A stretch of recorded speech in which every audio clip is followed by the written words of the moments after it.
तो magnetic effect of current को हम कंटिन्यू कर रहे हैं और नेक्स्ट बेसिकली टॉपिक है हमारा। अगर हम चैप्टर की बात करें, जैसा मैंने आपको बताया था कि जो magnetic effect of current and magnetism है, इस पूरी यूनिट को मैंने 3 पार्ट में डिवाइड किया हुआ है। तो उसका हम सेकेंड पार्ट स्टार्ट कर रहे हैं आज, और जो फर्स्ट पार्ट का लास्ट टॉपिक था वो टॉरॉइड था। तो सेकेंड पार्ट स्टार्ट कर रहे हैं और उसका नाम है forces on charge particle in electric and magnetic field. तो यहाँ पर हम चार्ज पार्टिकल पर अगर आप इलेक्ट्रिक फील्ड में प्लेस करते हैं चार्ज पार्टिकल को, या फिर आप चार्ज पार्टिकल को मैग्नेटिक फील्ड में प्लेस करते हैं, तो उस पर कितनी फोर्स लगेगी, how much force it experience when it is placed in electric field and magnetic field. तो फर्स्ट टॉपिक है हमारा इस चैप्टर का, motion of a charge particle in uniform electric field. If you place a charged particle in uniform electric field, so how much force it exerted on this positive charge? वो electric field कितनी इस पे force लगाएगी, उसको हम calculate करेंगे। और इसकी यहाँ पर ट्रेजेक्ट्री भी डिस्कस करने वाले हैं कि जब भी या कोई चार्ज पार्टिकल एक पर्टिकुलर एंगल पर या पर्टिकुलर डायरेक्शन में इलेक्ट्रिक फील्ड में मूव करता है, तो उसकी ट्रेजेक्ट्री क्या होती है। ट्रेजेक्ट्री मीन्स होता है कैसी पाथ फॉलो करता है इलेक्ट्रिक फील्ड के अंदर। तो यहाँ पे सबसे पहले मैंने क्या शो किया हुआ है, आप देख सकते हैं वाई एक्सिस के अलोंग क्या जा रही है इलेक्ट्रिक फील्ड। वाई एक्सिस के अलोंग आप देख सकते हैं क्या जा रही है अपनी इलेक्ट्रिक फील्ड। और आपको मालूम है इलेक्ट्रोस्टैटिक में आपने पढ़ा था electric field travels from positive side to negative side, या फिर positive charge to negative charge. Electric field कैसे एग्जिस्ट करती है, कहां से निकलती है electric field lines, positive charge से कहां जाती है नेगेटिव चार्ज में। तो हमने देखा इलेक्ट्रिक फील्ड ट्रेवल कर रही है आपकी positive side to negative side, और इलेक्ट्रिक फील्ड की जो डायरेक्शन मानी हुई है आपने वो वाई एक्सिस के अलोंग मानी हुई है। ठीक, यहां पर मैंने एक स्क्रीन को प्लेस किया हुआ है जहां पर आप चार्ज पार्टिकल किस डायरेक्शन में ट्रेवल कर रहा है इलेक्ट्रिक फील्ड के जाने के बाद। तो हम यहाँ पे देखेंगे कि यहाँ पे स्क्रीन का पर्पस सिर्फ इतना है कि चार्ज पार्टिकल कहाँ स्ट्राइक कर रहा है। ठीक, और यहाँ पर ये वाली एक्सिस आपको दिख रही है एक्स एक्सिस, और इलेक्ट्रिक फील्ड किस डायरेक्शन में ट्रेवल कर रही है वाई एक्सिस के अलोंग। इतनी बात समझ में आ रही। सबसे पहले क्या किया, पहला पॉइंट हमने देखा, इन the absence of electric field, जब आपने इलेक्ट्रिक फील्ड प्रोवाइड नहीं कराई थी तो ऑब्वियसली बात है चार्ज कैसे मूव करेगा, इस चार्ज पे कोई फोर्स लगेगी। If there is no electric field it means there is no force, then charge move along a straight path. तो चार्ज अपना सीधा ट्रेवल करेगा, स्ट्रेट डायरेक्शन में ट्रेवल करेगा, कहां पे जाके मीट करेगा स्क्रीन पर, ए पॉइंट पर।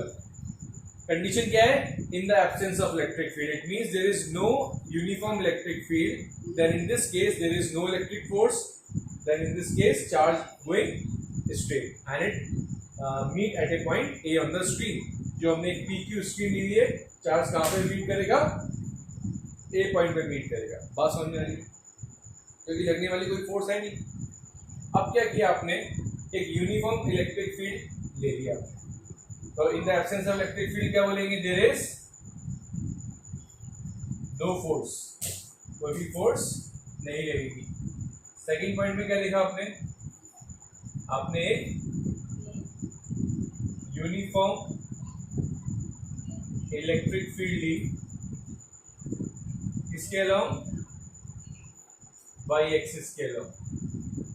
ठीक, you have placed a uniform electric field along Y axis, और आपने एक पॉजिटिव चार्ज को परपेंडिकुलर डायरेक्शन में एंटर कराया, या आप बोल सकते हैं परपेंडिकुलर डायरेक्शन में रख दिया।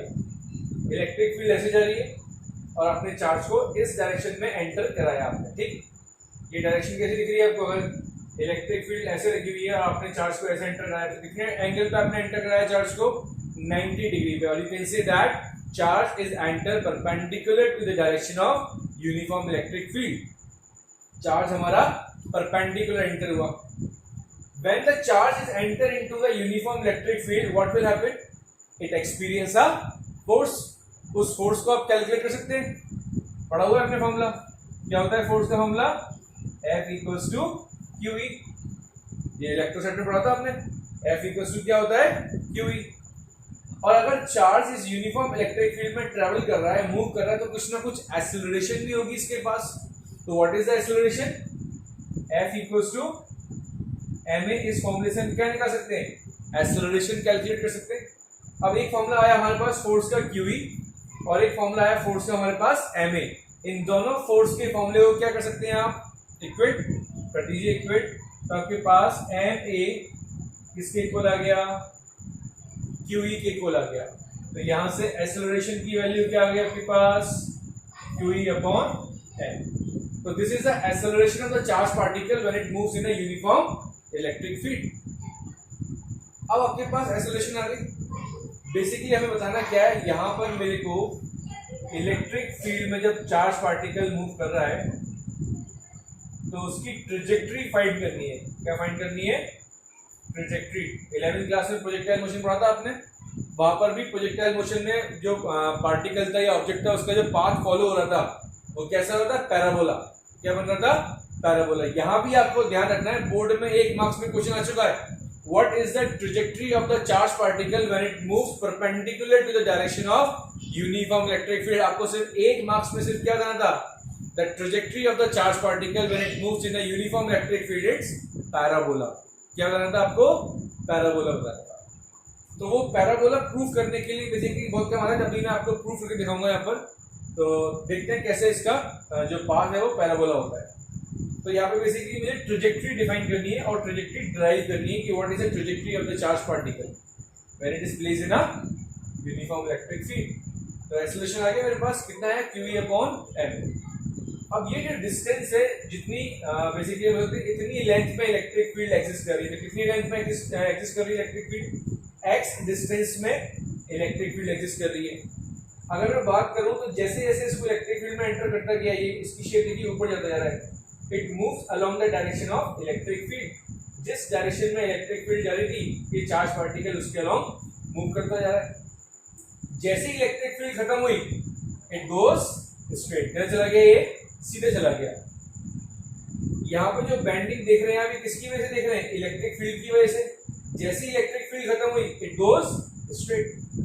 तो इसने इस ओरिजिन लाइन से कितनी हाइट ट्रेवल करी या कितनी हाइट कवर करी? तो आप बोल सकते हैं इसने y हाइट कवर करी। कितनी? y height. तो what is the formula of time? Time का फॉर्मूला क्या होता है? Distance upon speed. डिस्टेंस कितनी ट्रेवल करनी है इसको? x। स्पीड कितनी मान लीजिए आप? स्पीड कितनी मान लीजिए चार्ज पार्टिकल की? v मान लीजिए।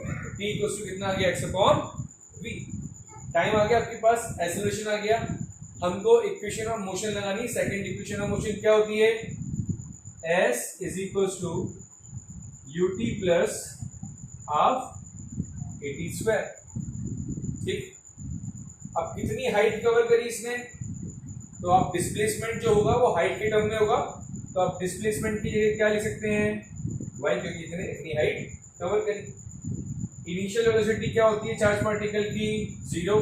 तो 0 इंटू टी 0 प्लस एक्सेलरेशन कितनी निकाल चुके हैं आप? QE upon m। टाइम कितना है आपके पास? x upon v। तो x अपॉन v का स्क्वायर करेंगे तो कितना आ जाएगा? x square upon v square. यहां से काम करिए, x स्क्वायर को फाइंड कर लीजिए। तो x स्क्वायर की वैल्यू कितनी आ जाएगी?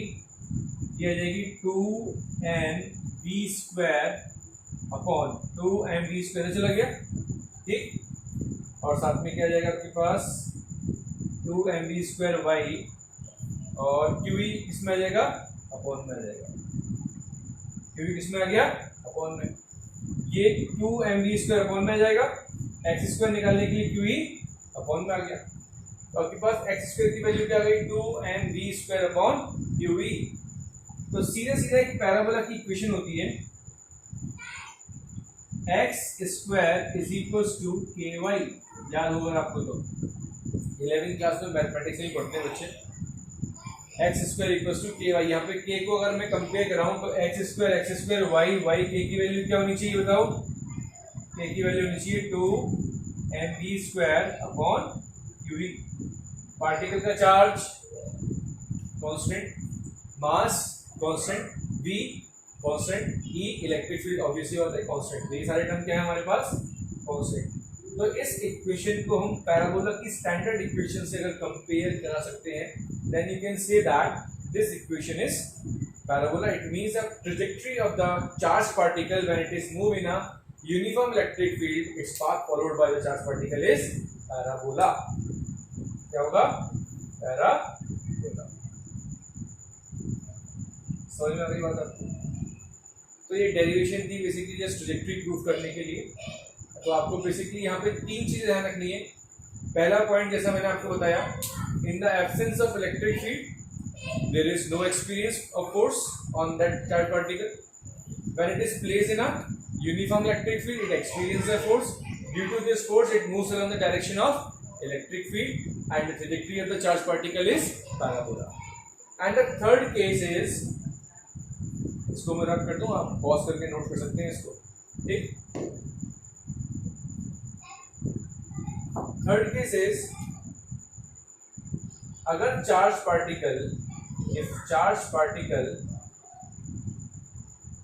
move along the direction of electric field, then what will happen?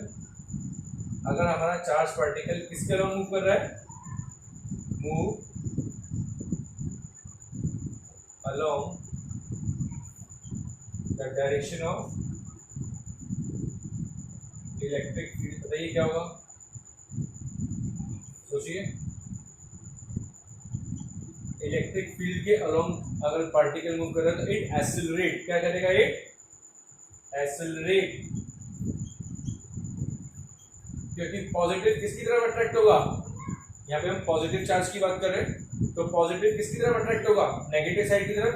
तो कोई चार्ज पार्टिकल प्लस क्यू अगर इस डायरेक्शन में जा रहा है, तो इस नेगेटिव से अट्रैक्शन की वजह से वो उस डायरेक्शन में क्या करना स्टार्ट कर देगा? एक्सेलरेट करना स्टार्ट कर देगा. अगर इसी पॉजिटिव चार्ज को आप इलेक्ट्रिक फील्ड के अपोजिट अगर लेके जाएं तो क्या होगा? इलेक्ट्रिक फील्ड चल रही है पॉजिटिव टू नेगेटिव, और चार्ज पार्टिकल जो पॉजिटिव है उसको आप इसके इस डायरेक्शन के इलेक्ट्रिक फील्ड के अपोजिट लेके जा रहे हैं, तो क्या होगा? It retards. Particle D accelerate करना स्टार्ट करेगा. और इस कंडीशन में इस पे फोर्स लगेगी प्लस क्यू. और लास्ट कंडीशन मैंने बोला, अगर चार्ज पार्टिकल अपोजिट मूव कर रहा है इलेक्ट्रिक फील्ड के opposite to the direction of electric field, तब क्या करेगा? ये बताइए. ये डी एक्सेलरेट करेगा. क्या करेगा? D accelerate. और यहाँ पर एफ की वैल्यू क्या होगी? Minus Q E. फोर्स क्या हो गया? रिटार्डेशन में एफ की वैल्यू किसमें आनी चाहिए? माइनस में आनी चाहिए. तो ये बेसिक से पॉइंट से आपको याद होने चाहिए, और एग्जाम में 1 मार्क्स में काफी बार क्वेश्चन आ चुका है बोर्ड में. तो सिंपली क्या रखना है आपको? When the charge particle moves enter perpendicular, it describe a parabolic path. When a charge particle move along the direction of electric field, it accelerate. When the charge particle move opposite to the direction of electric field, it deaccelerate. And when charged particle move in the absence of electric field, it does not experience any force. Then it move only straight, and it strike at a point. Clear? अब हम देखेंगे motion of a charged particle in a uniform magnetic field. अभी हमने किसके बारे में discuss किया? Electric field के बारे में. हम डिस्कस करेंगे मैग्नेटिक फील्ड के बारे में. क्लियर?